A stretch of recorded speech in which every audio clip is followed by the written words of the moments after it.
We turn now to the other developing headline tonight, the notorious drug lord El Chapo. The arrest over the weekend of the head of one of the world's most sophisticated narcotics networks proved a major victory for both U.S. and Mexican law enforcement. He's watched every second of the day, 23 hours in isolation, cameras on every wall, no human contact. How difficult would it be for him to even try to escape? He will be in his cell about 23 hours a day. He'll have cameras all over. In America's most secure prison, nothing happens without being seen. But somehow, Joaquín El Chapo Guzmán, the world's most guarded inmate, was beaten inside his cell. Officials called it a medical event and went silent. Cameras failed. Records vanished. No one can explain how. So how does a man locked in a concrete box under 24-hour surveillance end up bloodied in silence? The myth and the fall, when a legend meets the cage. Before he was inmate number 89914-053, Joaquín El Chapo Guzmán was a name that carried both fear and fascination. For years, his reputation stretched far beyond Mexico's borders. He was not just another drug lord. He was a symbol of power that defied governments, a man who escaped the impossible and turned his life into legend. To many, it seemed that the walls of any prison built to contain him simply did not apply. According to official reports, his first escape in 2001 set the tone for everything that followed. With the help of bribed guards and an elaborate plan, he rolled out of a maximum security prison inside a laundry cart. For over a decade, he remained hidden, running his empire from the shadows. When he was finally captured again in 2014, the Mexican government celebrated it as a historic victory. Yet only a year later, Guzmán did what most people believed could never happen again. He escaped through a mile-long tunnel dug directly beneath his cell, complete with ventilation, lighting, and a motorcycle rail system. It was a direct challenge to authority, a public humiliation for Mexico's justice system, and a warning that El Chapo was still beyond reach. In his home state of Sinaloa, that defiance transformed him from a criminal into a cultural figure. Sinaloa, a mountainous region in northwestern Mexico, is one of the country's poorest areas. Farming and opium cultivation have long been intertwined there, and the drug trade became an economy of survival. According to locals, Guzmán's men provided jobs, food, and protection when the government failed to do so. It was said that when El Chapo visited a town, schools suddenly had new supplies, and hospitals received medicine. For those communities, he was both a protector and a threat, a man who built where the state had abandoned. Meanwhile, in Washington, El Chapo was viewed very differently. To the United States, he was the face of a billion-dollar empire built on violence, addiction, and corruption. His ability to evade capture, slipping through raids, safe houses, and even military operations embarrassed both Mexican and American authorities. Each time he vanished, the pressure to catch him again grew heavier. For the U.S., finally bringing him in would not just mean justice, it would mean redemption. That moment came in January 2016. After months of surveillance, Mexican Marines raided his hideout in Los Mochis. Reports described an intense gunfight before El Chapo was finally dragged out in handcuffs. The image of him being escorted to a helicopter surrounded by armed soldiers went viral. The once untouchable drug lord now looked frail, exhausted, and defeated. By then, both the Mexican and U.S. governments understood that keeping him in Mexico was a risk they could not afford. He had already escaped 2 maximum security prisons, each time exposing deep corruption within the system. At the same time, American prosecutors had built extensive cases against him, charging him with drug trafficking, money laundering, and murder conspiracies tied to the Sinaloa cartel. Handing him over to the United States was seen as the only way to guarantee he would never walk free again. In 2017, he was finally transferred under one of the most secure prisoner operations ever organized. His trial in New York became a global spectacle. Witnesses detailed the empire he had built through violence and bribery, exposing a network that reached far beyond cartel members to politicians and police officers. Prosecutors painted him as a criminal mastermind. When the verdict was delivered in 2019, life without parole, El Chapo didn't flinch. He stood expressionless as the sentence echoed through the courtroom. For the first time, the man who had slipped through tunnels and defied armies stood where escape was no longer an option. The world watched him led away in silence, chained at the wrists, waist, and ankles. To many, it was a sign that no one could outrun justice forever. But to others, it raised a darker question. If a man who escaped every cage could be caught again, what kind of place could hold him for good? The answer lay inside the walls of the fortress that became his final home. ADX Florence, the Fortress of Silence. In the dry expanse of Colorado's desert mountains stands a place built to erase escape, identity, and even sound. It is the United States Penitentiary Administrative Maximum Facility, better known as ADX Florence. To many, it is simply called the Supermax. Built in 1994 after a string of prison murders and escapes that embarrassed the Bureau of Prisons, ADX was meant to be the final answer. Officials designed it as a facility where control could never be challenged again, where every breath, movement, and second would be regulated. Its location was chosen intentionally. ADX sits miles from the nearest town, surrounded by barren land in every direction. The nearest community, Florence, relies heavily on the broader federal prison complex for economic survival. With multiple facilities nearby, many local families work as correctional officers, medical staff, or contract workers supporting maintenance and security. Yet residents rarely speak openly about what happens behind the walls. That separation from the world around it is part of the design. The prison's distance, silence, and secrecy all serve a purpose. If someone ever escaped, there would be nowhere to hide. Even the landscape becomes part of the security system, empty, still, and under watch. Inside, everything is built for containment. The walls are layers of reinforced concrete that extend deep into the earth, thick enough to silence screams and prevent light or sound from leaking out. Each cell measures about 7 by 12 feet, smaller than a parking space. There are no bars, only solid walls and a narrow window sealed with thick, bullet-resistant glass, tilted toward the sky so inmates can see nothing but a patch of light. The design removes any sense of time or space, trapping a person in an endless loop of days that all look the same. Meals are delivered through steel slots, and showers are controlled by remote timers from a central station. Exercise happens inside small concrete pens known as recreation cages, where prisoners can look up and see only a strip of the sky through a metal grate. Former guards have said even the air feels heavy, recycled through vents that muffle sound. One officer once described the experience as breathing silence. The environment doesn't just contain inmates. It isolates them until thought itself becomes punishment. The security systems surrounding ADX are some of the most advanced in the world. Infrared sensors, motion detectors, and pressure plates monitor every inch of the facility. Cameras run around the clock, feeding into control rooms lined with screens. The prison runs like a machine, cold and exact. Some former staff have compared it to a laboratory, not a correctional center.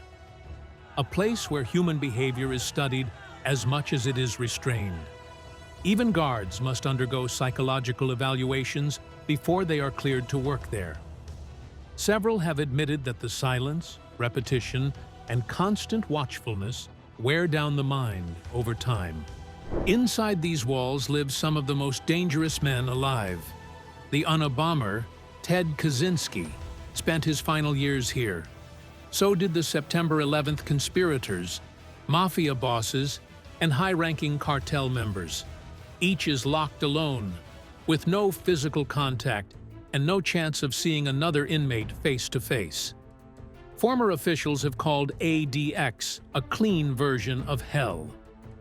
The phrase stuck because it captured what no photo could: the idea that perfection and punishment can exist in the same space. Understanding this place is essential, because what happened to El Chapo inside it would soon defy the very control ADX was built to guarantee. On paper, ADX operates with flawless precision. Every schedule, from meals to showers, follows the same rhythm. Every movement is logged and reviewed. But reports from advocacy groups and ex-staff members tell a different story. Some claim the cameras leave blind spots. Others say sensors fail for seconds at a time, just long enough for things to happen unseen. According to one former guard, there are no accidents, only gaps. People pretend not to notice. For El Chapo, this was not just a prison. It was the end of control, the end of noise, and the start of a silence so deep that even the system built to contain him would soon begin to strain. Because in a place created to be flawless, cracks can appear where no one dares to look. Life in the concrete box, the slow erasure. Inside ADX Florence, time does not move in the same way it does outside. For Joaquín El Chapo Guzmán, every day is a repetition of the one before it. He spends 23 hours a day inside a concrete cell measuring roughly 7 by 12 feet, smaller than an average bathroom. There is no clock, no sound, and no sense of time passing. According to reports from his legal team, El Chapo's asthma has worsened since his arrival at ADX. The recycled air aggravates his lungs, and his access to medical attention is limited to brief checks through a small slot in the steel door. Letters reviewed by journalists describe sleepless nights, fading memory, and growing anxiety. He writes about hearing only the sound of his own heartbeat and footsteps from guards passing in the corridor.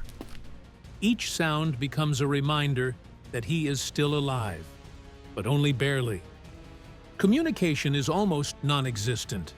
Every call or message must pass through prosecutors before approval. There are no private phone calls, no unsupervised visits, and no real contact with his wife or children. His sister, Bernarda Guzmán, told journalists that he has not seen the son in months. She said, "They are erasing him little by little." Family visits, when allowed, happen through thick glass panels, and even those are closely monitored by security staff. His lawyers describe the environment as a black hole for the human mind. They say it is designed not to rehabilitate, but to dismantle the person inside. Some letters from other inmates at ADX, obtained through court documents, speak of hallucinations, paranoia, and mental breakdowns after years of isolation. In 2017, human rights investigators from the United Nations classified such extreme solitary confinement as a form of psychological torture. They warn that when a person is deprived of sensory and social contact, the brain begins to turn against itself. El Chapo's case fits that description. According to people close to his defense team, he paces the length of his cell repeatedly, counting the steps to remind himself that space still exists.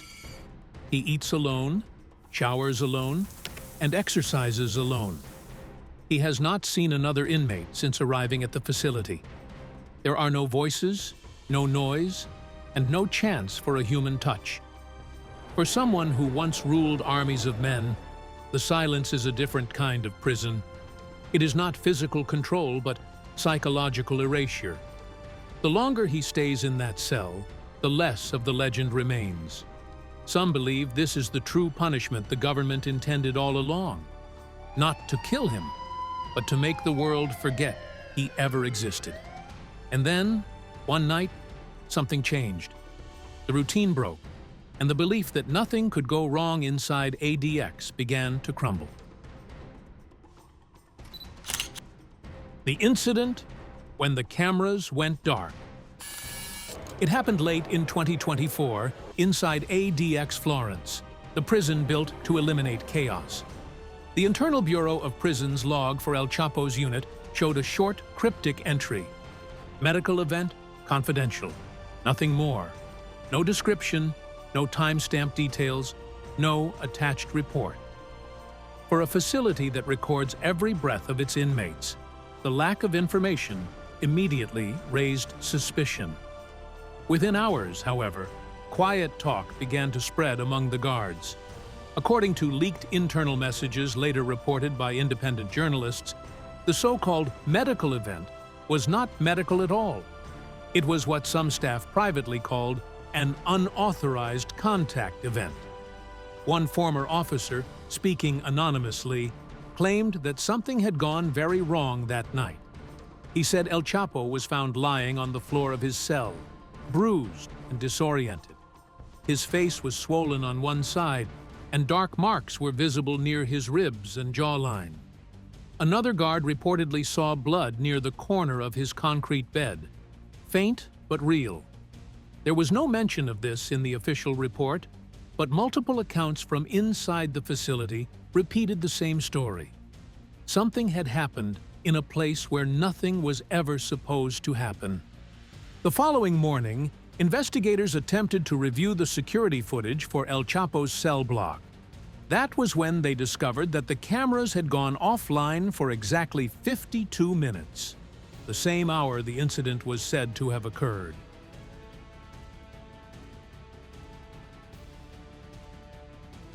The downtime was labeled as a maintenance period, part of an automated system update that temporarily disables recording. But several retired staff members later said that these updates never happened during the night shift. Maintenance at that hour makes no sense, one of them told a prison oversight group. It means someone wanted the system to stop watching.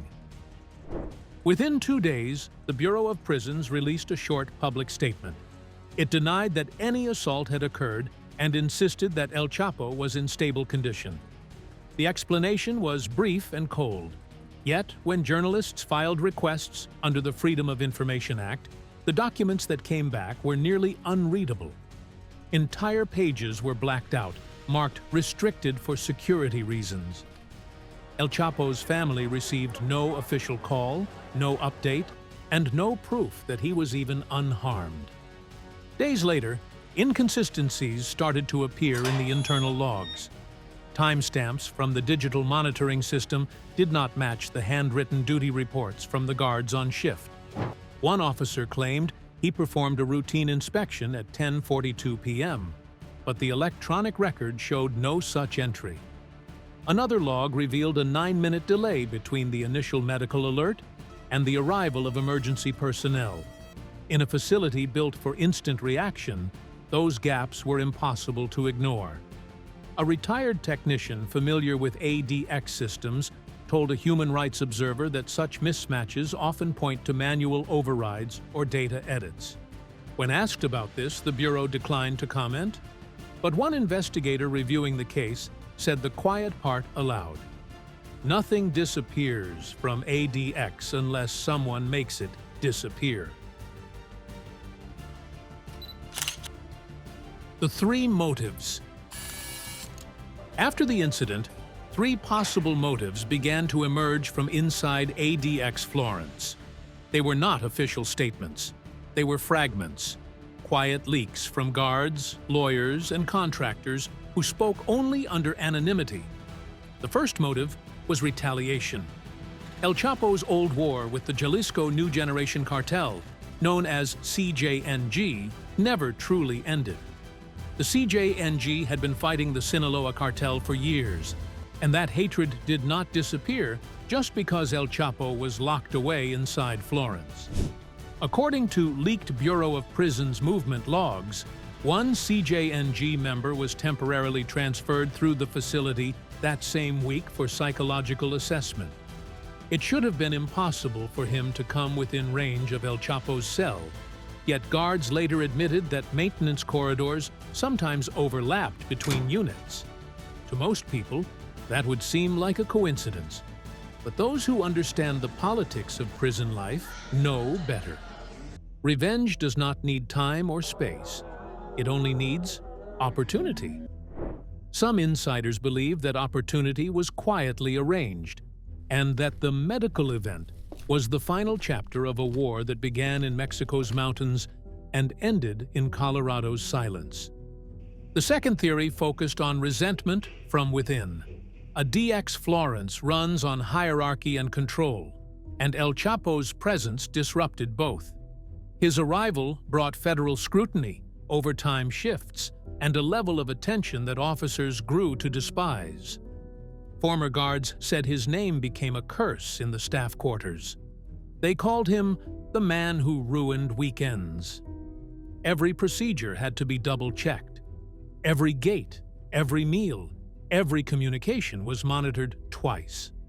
According to one anonymous former staff member, the warden once told officers to remind him who's in charge here after El Chapo allegedly made a sarcastic comment about prison food during a routine health check.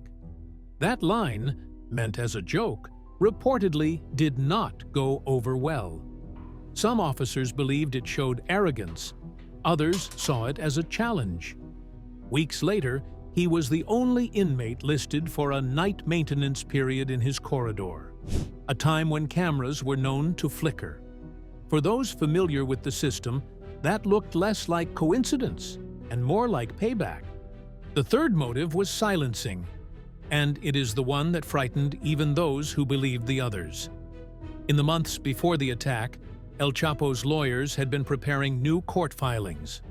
These documents allegedly mentioned names of Mexican officials and U.S. operatives who had benefited from cartel money during his rule. According to his legal team, the government abruptly tightened restrictions around his communications. Letters were returned unread. Calls were shortened. Even legal visits were monitored more closely than usual. One attorney later claimed that their team had been warned to watch what they filed. If that warning was real, then the beating was not about punishment or revenge, it was about prevention, stopping him from saying something that could have exposed people far beyond those prison walls. Each of these motives stands on its own, but together they form a disturbing picture. A vendetta may have opened the door.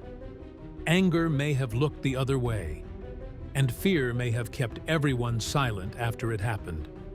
In ADX Florence, control is absolute, unless control itself becomes the weapon. When power wants a problem erased, it does not argue. It isolates, it waits, and it makes sure no one asks questions again. The cover-up. Silence as protocol. In the weeks after the night El Chapo was found bruised and dazed inside his cell, ADX Florence began to change quietly. Paperwork went missing, schedules shifted, and the precise rhythm that defined the prison gave way to quiet confusion. What had been recorded as a medical event started to look less like an accident and more like the beginning of a coordinated cover-up. Journalists were the first to sense it. When they filed Freedom of Information Act requests for El Chapo's medical reports, the pages that arrived were completely blacked out. Each explanation was identical: national security. Requests for security camera footage from that night were denied for the same reason.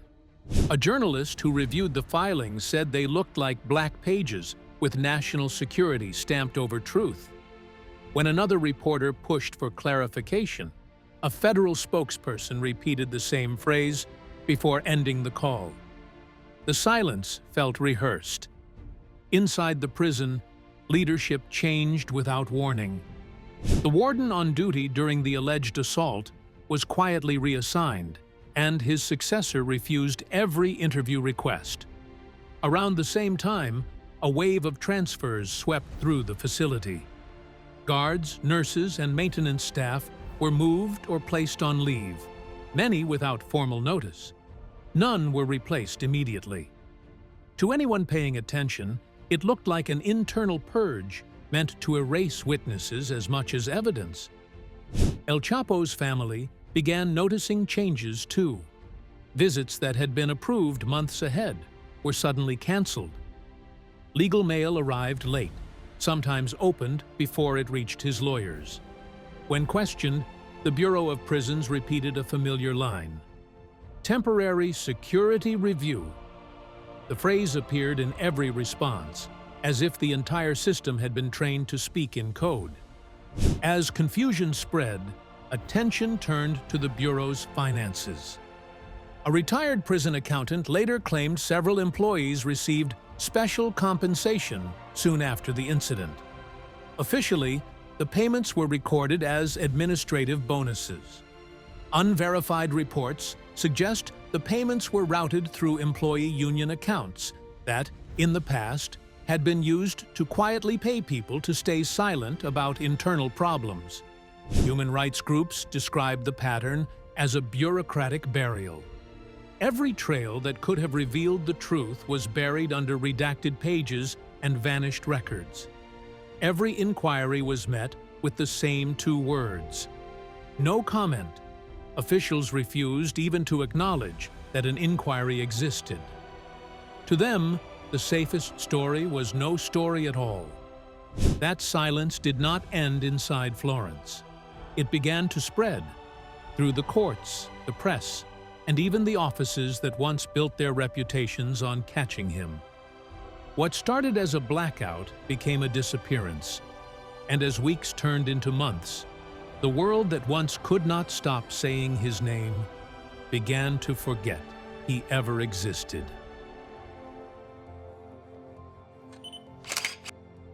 The aftermath, when legends fade in the dark.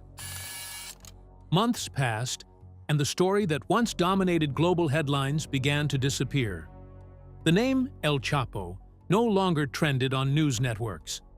Official briefings that had once described him as the most dangerous man in the world now barely mentioned him at all. It was as if the system had decided that silence was safer than memory. According to reports from human rights observers, El Chapo's health began to decline soon after the incident. Some claimed he had lost a significant amount of weight and appeared frail during brief medical checks. Others hinted at a possible transfer to another undisclosed facility, but the Bureau of Prisons never confirmed it.